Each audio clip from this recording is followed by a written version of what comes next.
semuanya? Selamat. Bagaimana kabarnya hari ini? Alhamdulillah.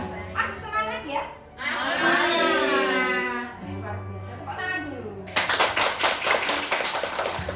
Baik, dalam komunitas praktisi sekolah kita yaitu SMK Negeri 1 Musuh.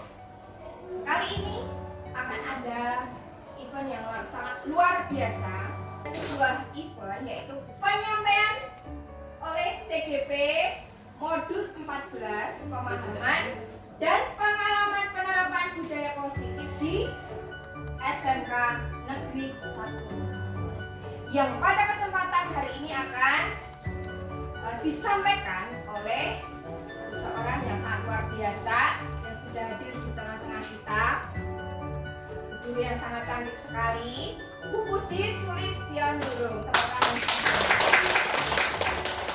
Baik, langsung saja ya kepada Ibu Puji, dipersilakan.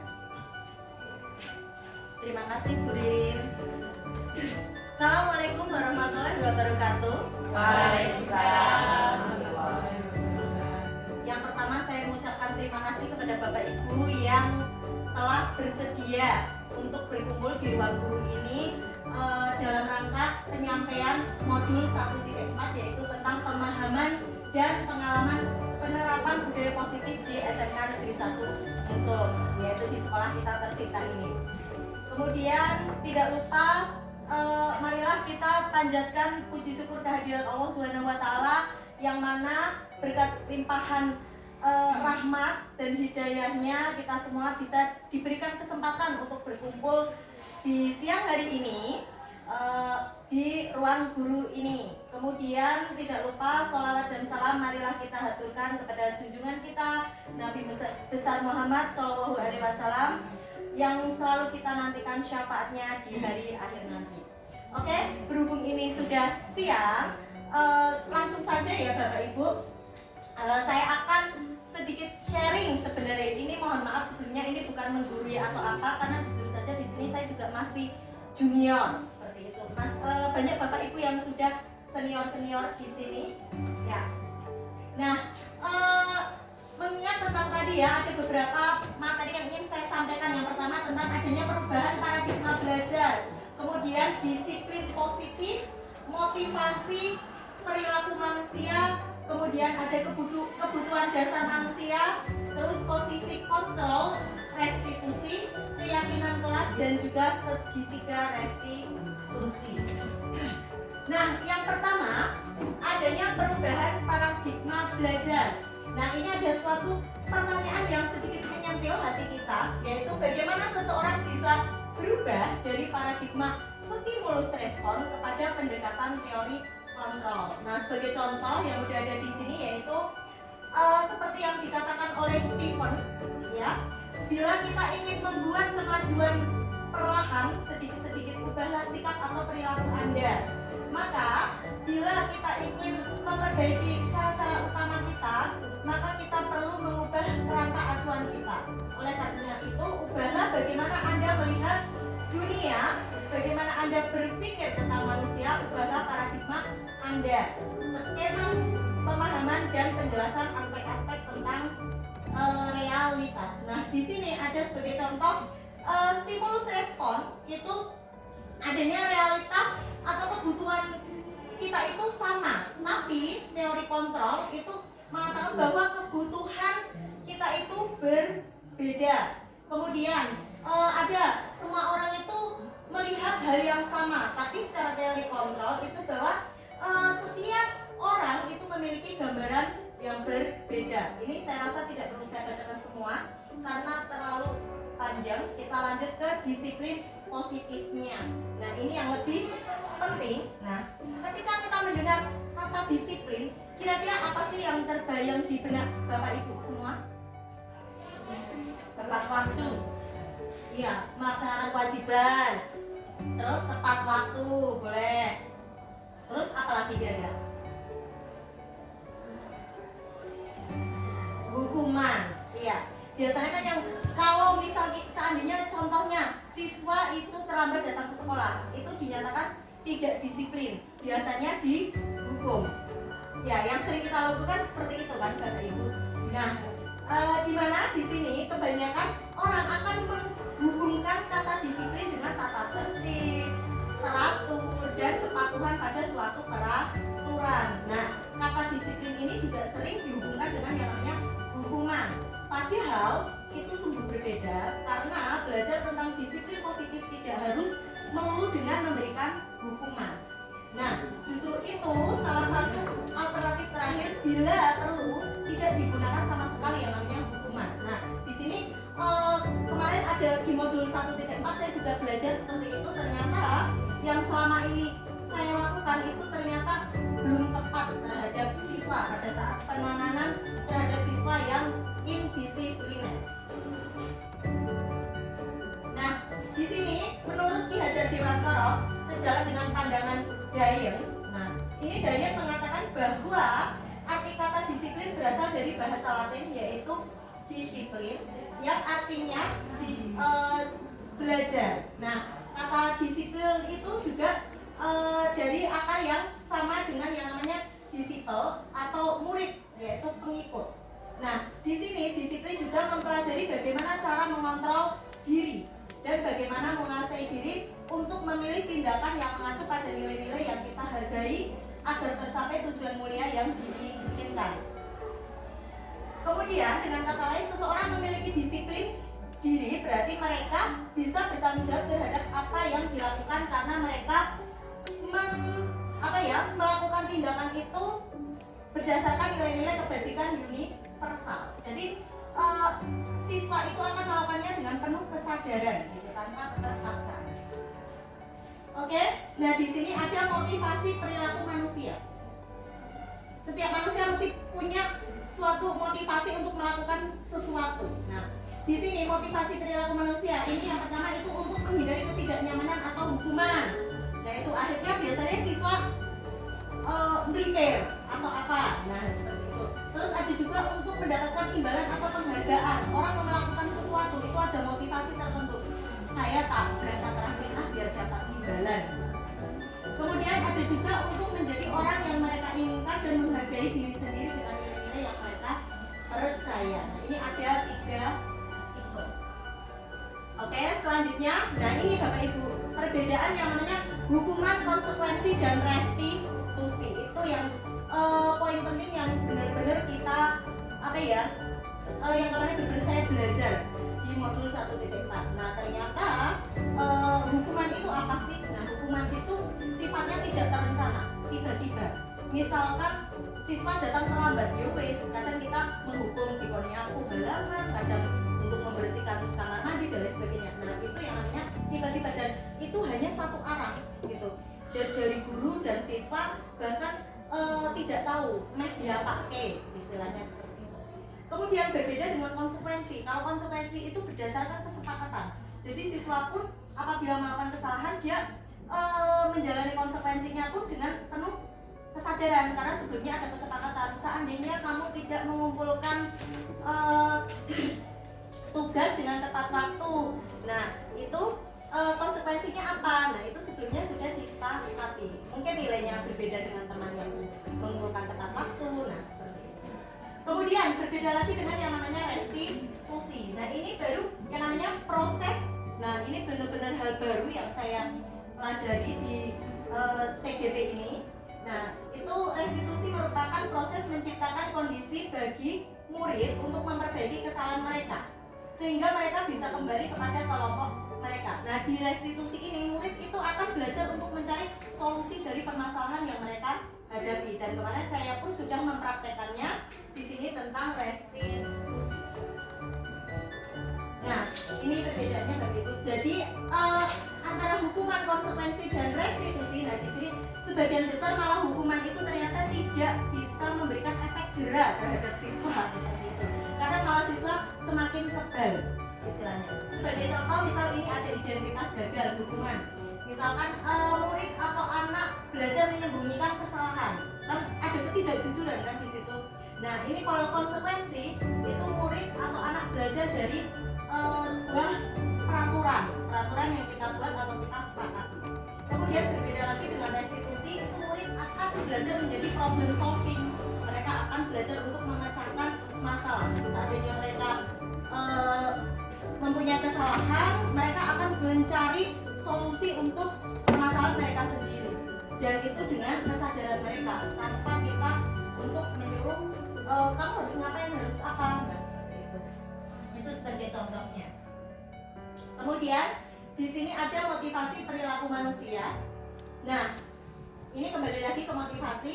Di sini ada sisi motivasi internal untuk menjadi orang yang mereka inginkan, terus menghargai diri sendiri dengan nilai-nilai yang mereka percaya. Itu biasanya motivasi internal. Nah, kita sebaiknya itu menghindari yang namanya hukuman dan pemberian penghargaan yang berlebihan, karena ini bisa untuk meminimalisir motivasi eksternal dalam diri murid.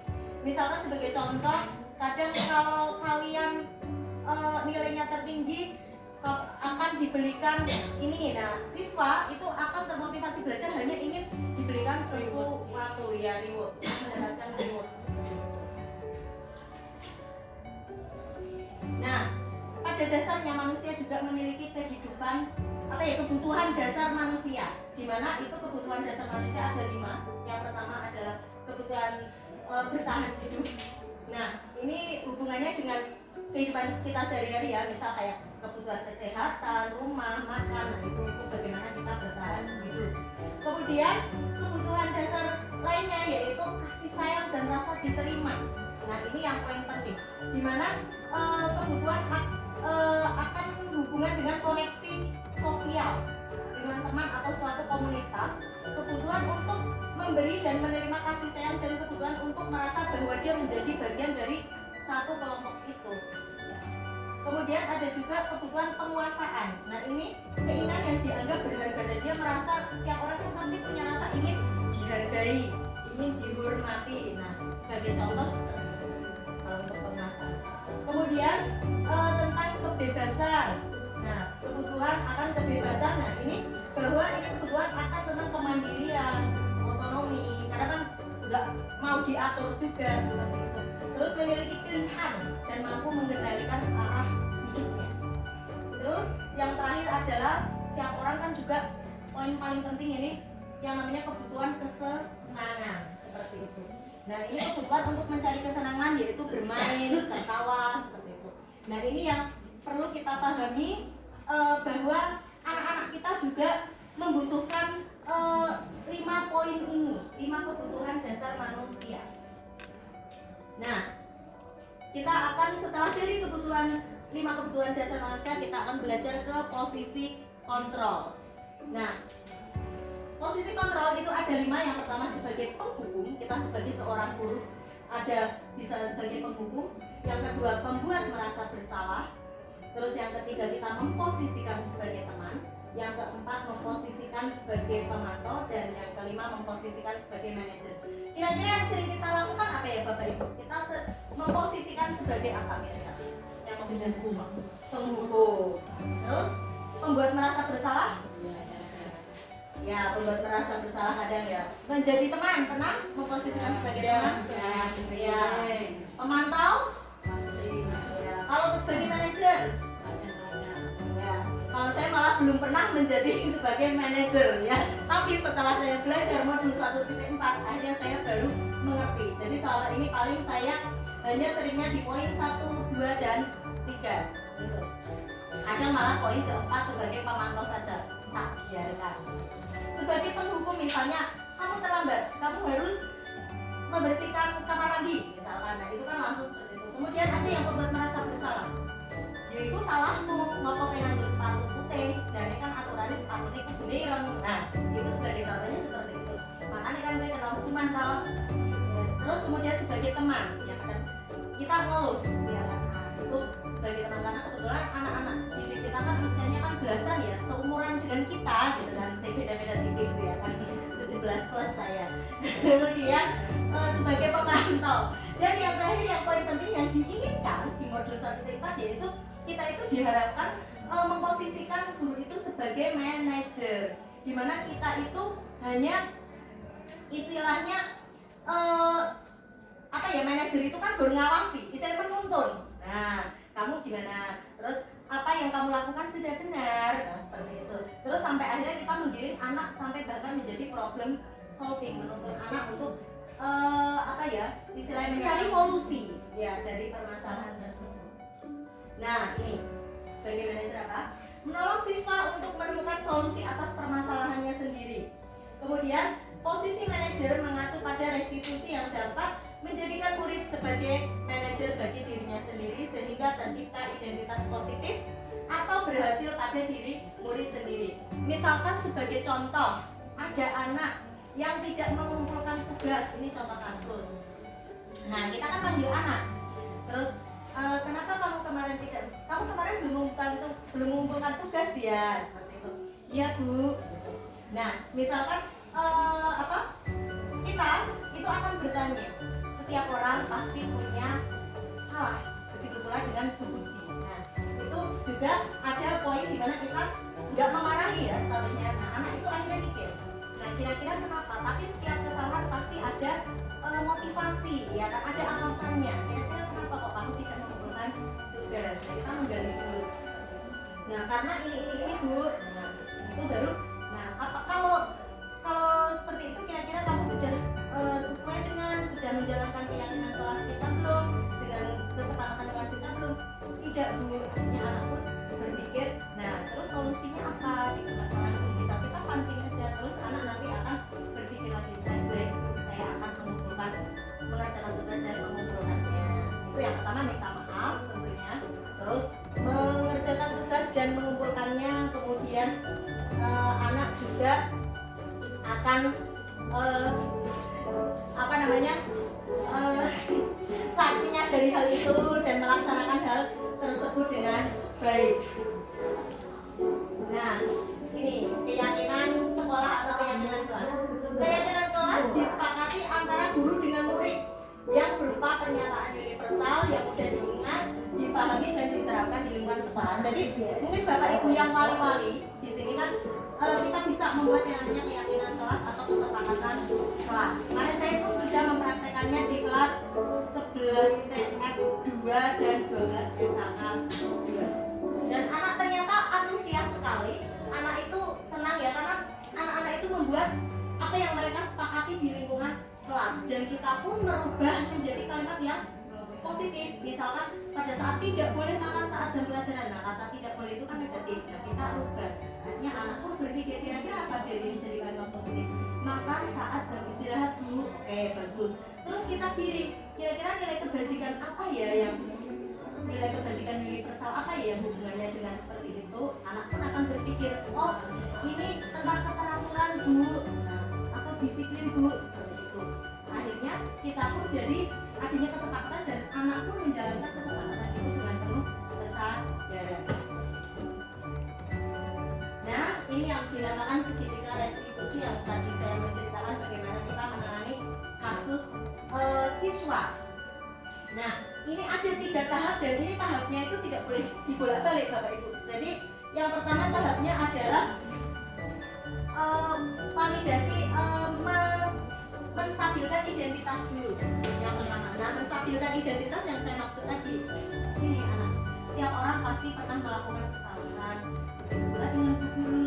Nah, Bu Puji juga yakin kamu melakukan kesalahan pun pasti ada alasannya. Kira-kira apa alasannya? Itu kita yang namanya contoh menstabilkan identitas. Jadi kita nggak membuat anak merasa tambah bersalah. Terus kemudian yang kedua, validasi tindakan yang salah. Contohnya apa? Adakah cara yang efektif untuk mendapatkan apa yang kamu butuhkan? Oh, ini yang terakhir ya. Yang kedua, ya oke. Validasi tindakan yang salah itu bagaimana caranya? Terus yang ketiga kita menanyakan keyakinan kelas, ya kan? Apakah itu sudah sesuai dengan keyakinan di kelas kita atau keyakinan sekolah kita? Nah, jadi intinya segitiga restitusi itu bertujuan untuk menghasilkan murid yang mandiri, mampu menemukan solusi atas permasalahannya sendiri dan bertanggung jawab atas kesalahannya. Jadi hubungan antara murid dengan siswa kan akhirnya baik-baik saja karena murid gak merasa dihukum, gak merasa dimarahi gitu, gak merasa oh Bu A atau Bu Puji galak seperti itu tidak.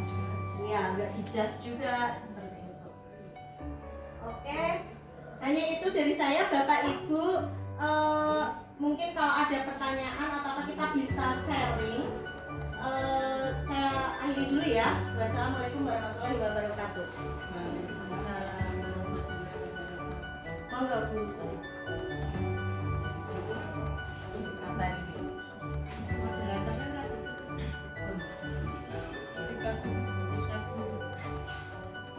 Ada pertanyaan dari presentasi yang sudah saya paparkan?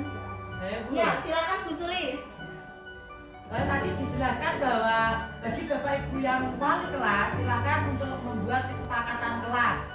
Karena itu kan mungkin bisa berlaku di siswa SD yang gurunya dengan guru kelas. Kalau kita sebagai SMK, siswa yang SMK yang gurunya setiap jam berganti, gurunya guru mapel, apakah kesepakatan kelas yang sudah dibuat wali kelas itu juga langsung bisa dipergunakan, ataukah bisa dari guru mapel itu menambah atau bisa membuat yang baru dari kesepakatan kelas di kelas yang diampunya? Gitu. Ya, baik, terima kasih. Saya langsung jawab aja ya, Bu Sulis. Ya, jadi sebenarnya bukan hanya wali kelas saja, jadi setiap Bapak Ibu guru mata pelajaran juga bisa membuat kesepakatan kelas.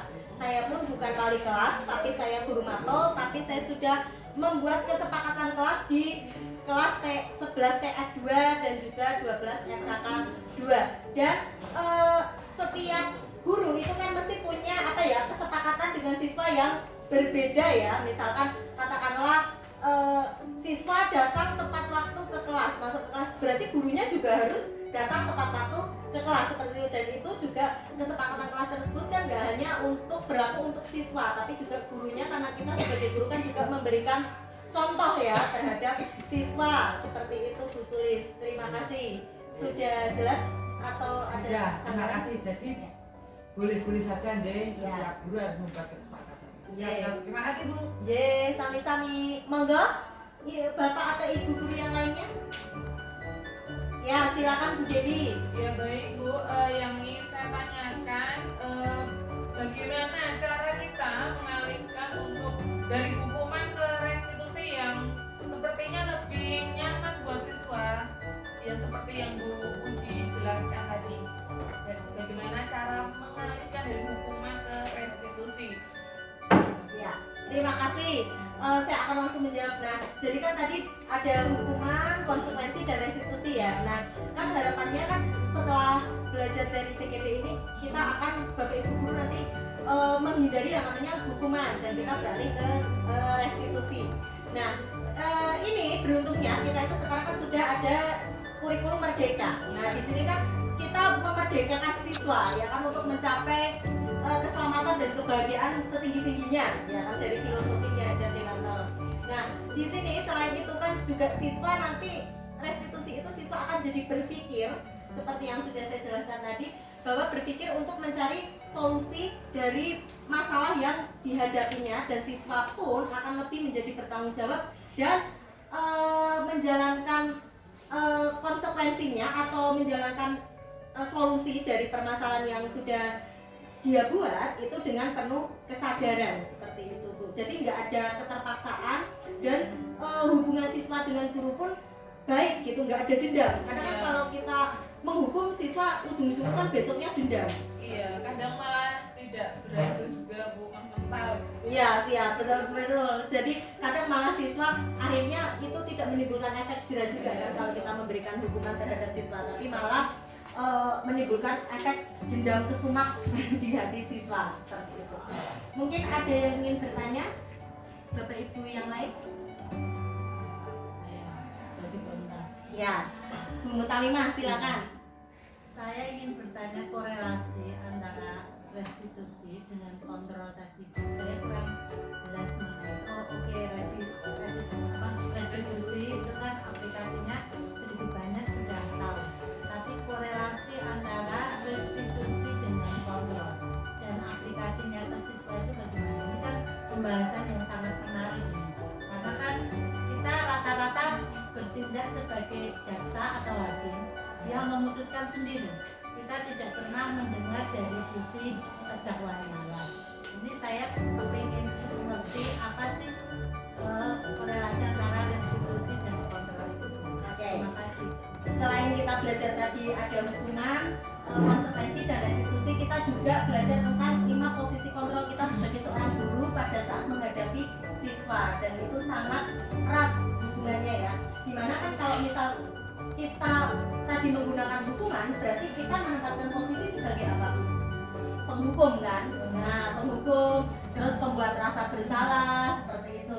Nah, ya, terus pemantau juga. Mungkin kalau konsekuensi mungkin bisa kita menempatkan posisi sebagai teman, ya kan? Bisa masuk ke situ karena di situ kan juga apa? Kita sudah ada kesepakatan, ya kan? Kalau kamu tidak mengerjakan tugas atau terlambat mengumpulkan, misalkan, nanti berarti nilainya beda dengan yang mengumpulkan tepat waktu. Nah, seperti itu. Terus, nah di sini yang diharapkan di modul 1.4 tentang budaya positif itu kita itu sebagai guru bisa memposisikan diri sebagai manajer. Dimana kalau kita manajer itu erat kaitannya dengan dengan segitiga restitusi, dimana kalau kita posisinya sebagai manajer itu kita akan mendorong siswa untuk menemukan solusi dari permasalahannya sendiri, dan itu ada di step-step segitiga restitusi. Nah, di sini posisi manajer juga mengacu ya pada restitusi yang menjadikan murid. Nah, ini sebagai murid pun nanti akan menjadi manajer bagi dirinya sendiri, gitu. Sehingga tercipta identitas positif atau berhasil pada murid. Nah, ini segitiga restitusi kan ada stepnya tadi seperti itu. Pertama kita menstabilkan identitas, kemudian validasi tindakan yang salah, dan menanyakan keyakinan. Akhirnya nanti murid akan bisa mencari solusi terhadap permasalahan sendiri. Itu matur. Ada yang lain?